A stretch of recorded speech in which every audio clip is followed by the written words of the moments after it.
नामंजूर, ये दहशत गर्दी नामंजूर, ये तालिब गर्दी नामंजूर, ये डॉलर गर्दी नामंजूर, ये रियासत गर्दी नामंजूर, ये दहशत गर्दी नामंजूर, ये डॉलर गर्दी नामंजूर, ये तालिब गर्दी नामंजूर, ये दाइश गर्दी नामंजूर, ये रियासती गर्दी नामंजूर, ये डॉलरी गर्दी नामंजूर। से कौम मुहासरे में है, बच्चों को खाने पीने की चीज़ें नहीं मिल रही हैं, बच्चों को ऑक्सीजन की कमी है, वहाँ पर मरीज़ मौजूद हैं, नौजवानों के मुस्तकबिल ख़राब हो रहे हैं। और ऐसा नहीं है कि पारा चनार बहुत दूर है, इस्लामाबाद से 300-400 किलोमीटर के फासले पर है। जो पारा चनार की अपनी सूरत हाल है और फिर जो हाल में जो वाक़या हुआ, कोई इसमें दो राय नहीं है। पहले नंबर पर हुकूमत, रियासत इसकी ज़िम्मेदार है। हमारी हुकूमत इतनी बेगैरत हुकूमत है, चाहे वो वफाकी हुकूमत हो, चाहे वो सूबाई हुकूमत हो, चाहे वो कुर्रम की हुकूमत हो, कि अभी महीना भर पहले एक वफाकी वज़ीर दाखिला वो एक सूबाई वज़ीर आला को रोकने के लिए तमाम वफाकी मशीनरी इस्तेमाल करता है, पूरा पाकिस्तान जाम हो जाता है, तोड़ फोड़ होती है, गिराव जलाव होता है, मईशत का नुकसान होता है, अमलाक का नुकसान होता है। और दूसरी तरफ उसी सूबे का वज़ीर आला वो अपने सूबे में जो क़यामत गुजर रही है उसको छोड़कर अपने लीडर को आज़ाद करवाने के लिए इस्लामाबाद की तरफ सफ़र करने के लिए चल पड़ता है। किसी भी सियासतदान को इतना लिहाज नहीं आया, इतना शर्म नहीं आई मौजूदा जो हुकूमत है कि वो पारा चनार के बारे में और कुछ नहीं कर सकते, कम से कम एक बयान दे दें, और कुछ नहीं कर सकते। कम से कम जो हमारे मौजूदा वज़ीर दाखिला हैं उनको चाहिए कि वो वहाँ जाके विजिट करें। पारा चनार is a part of your country. पारा चनार में रहने वाले और पाकिस्तानी सिटीजन्स, पारा चनार के रिहायशी पाकिस्तान की तरक्की में अपना किरदार अदा कर रहे हैं। पाकिस्तान का GDP बढ़ाने में उनका किरदार है, उनके कारोबार है, उनके खून का रंग भी सुर्ख है, जैसे सारे पाकिस्तानियों के खून का रंग सुर्ख है। पहली जिम्मेदार जो हमारी पाकिस्तानी हुकूमत है, हमारे सियासतदान है, चाहे वो वफाक हो, चाहे वो सूबाई हुकूमतें हों। दूसरे नंबर पर जिम्मेदार हमारी इस्टेब्लिशमेंट है। आप ये कहते हैं कि आपको हम डी वेपनाइज कर देंगे। आप हमें किस बुनियाद पर आप हमें डी वेपनाइज करने की बात करते हो? आप कहते हो आपको डी वेपनाइज हो जाए, आप असलहा दे दें तो हम रास्ता खोल देंगे। इसका मतलब ये कि आप मजबूर नहीं हैं। रास्ते बंद भी आपकी वजह से हैं, रास्ते खोलने वाले भी आप हैं, और इसमें हमारा कोई किरदार नहीं है कि हम डी वेपनाइज हो जाएं या हम वेपनाइज रहें उसके बाद आप कोई एक्शन लेंगे। हमारी जान का, हमारे माल का तहफ़्फ़ुज़ करना हमारा आईनी हक है और आपकी ज़िम्मेदारी है। इसको तो बग़ैर किसी शर्त के आपको हमें हमारे आईनी हक को फराहम करना चाहिए, हमारी जान को तहफ़्फ़ुज़ देना चाहिए। जितने इस वक्त वहाँ पर, मैंने पिछली दफ़ा भी कहा था जब हम पारा चनार के लिए जमा हुए थे, डी चौक तक गए थे, मैंने वहाँ पर भी कहा था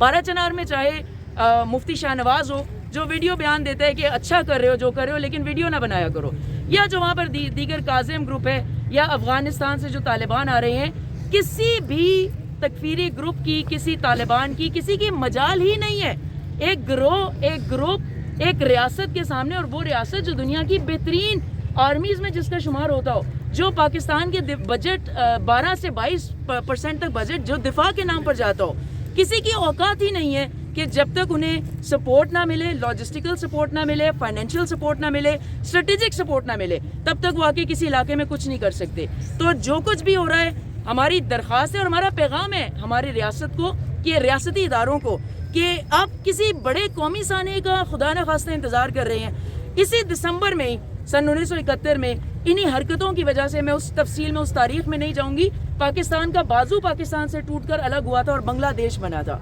आप लोग किस तरफ कौम को भेज रहे हो? आप तो किस तरफ कौम को धकेल रहे हो? तो पहले हमारी सूबाई हुकूमत, वफाकी हुकूमत, फिर हमारे रियासती इदारे जो कभी पारा चनार में अफगान तालिबान को सपोर्ट करते हैं, वहाँ पर मौजूद तकफीरी कलअदम गरोहों को सपोर्ट करते हैं, कभी इस्लामाबाद में यहाँ से कुछ मीटर के फासले पर जहाँ पर हमारे सीक्रेट सर्विसेज का इदारा है, वहीं पर लाल मस्जिद भी मौजूद है। क्या वजह है कि आज तक आप उस लाल मस्जिद को डिमोलिश नहीं कर सके हो? क्या वजह है कि लाल मस्जिद का जो मौलवी, जो दाइश को आकर अबू बकर बगदादी के नाम पर वो और उसकी बीवी वीडियो पैगाम जारी करते रहे कि जी पाकिस्तान खिलाफत के लिए तैयार है, दाइश आए और यहाँ पर हुकूमत करे, आप लोग आज तक कोई एक्शन नहीं ले सके? क्या वजह है कि रमज़ान मिंगल, जिसने वीडियो पर एतराफ़ किया कि जी हमने ही अलमदार रोड में 100 लोगों को शहीद किया, आप लोग उसको आज तक गिरफ्तार नहीं कर सके? क्या वजह है कि महसूद, जिसने पूरी एक किताब लिखी है, जिसने एतराफ़ किया कि हम लोग हैं जिसने पारा चनार में शियों का कत्लेआम किया और हम आगे भी करते रहेंगे, शवाहिद मौजूद हैं, किताबें मौजूद हैं, डॉक्यूमेंट्स मौजूद हैं, तो मेरे जैसा आम शहरी तो ये कहने पर, ये सोचने पर मजबूर हो सकता है کہ یہ اس وقت تک کچھ نہیں کر سکتے کوئی کالعدم گروہ, کوئی طالبان لیڈر,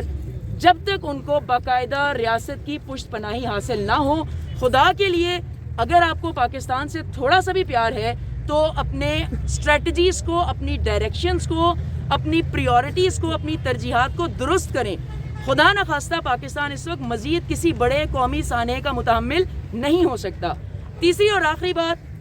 جہاں پر صوبائی وفاقی حکومتیں ذمہ دار ہیں, ریاستی ادارے ذمہ دار ہیں, ہمارا میڈیا بھی ایکولی رسپانسبل ہے. ایک تو ظالم ہوتا ہے جو براہ راست ظلم کرتا ہے, اور ایک وہ ظالم ہوتا ہے جو ظلم کے اوپر آواز نہیں اٹھاتا. ہمارا میڈیا, کیا میڈیا کو نظر نہیں آ رہا کہ 75 دن سے 80 دن سے پاکستان کا ایک حصہ کمپلیٹ سیج میں ہے, محاصرے میں ہے, بند ہے, اور چھوٹی چھوٹی باتوں پر شور مچانے والا, بریکنگ نیوز دینے والا, اداکاروں کے انٹرویوز کرنے والا, ان کی پرسنل لائف کو ٹی وی پر دکھانے والا میڈیا آخر کیوں پارا چنار کے سانے پر خاموش ہے؟ تو جب بھی, اور ہمارا عقیدہ اور ہمارا ماننا ہے بحیثیت مسلمان, کتنے دن کی زندگی ہے, 60 سال, 70 سال, 80 سال, آخر میں اگر آپ نے ظالم کے خلاف آواز نہ اٹھائی, آپ کسی اور کو جواب دہ ہوں یا نہ ہوں, آپ خدا کی عدالت میں جواب دہ ہوں گے. تو خدارا میڈیا والوں سے بھی گزارش ہے کہ جہاں تک ممکن ہے, جیسے ممکن ہے, کم سے کم اس سانے کے اوپر آواز اٹھائیں. اور آخر میں بس بات کا اختتام کرتے ہوئے, جیسے میں نے اپنی کوتاہی کا, اپنی کم علمی کا اعتراف کیا کہ گراؤنڈ پر جو بھی کچھ ہو رہا ہے اس کے بارے میں آپ لوگ مجھ سے زیادہ واقف ہیں. ہاں, میں یہ ضرور کہوں گی, جیسے اب مجھے یہ پتہ چلا کہ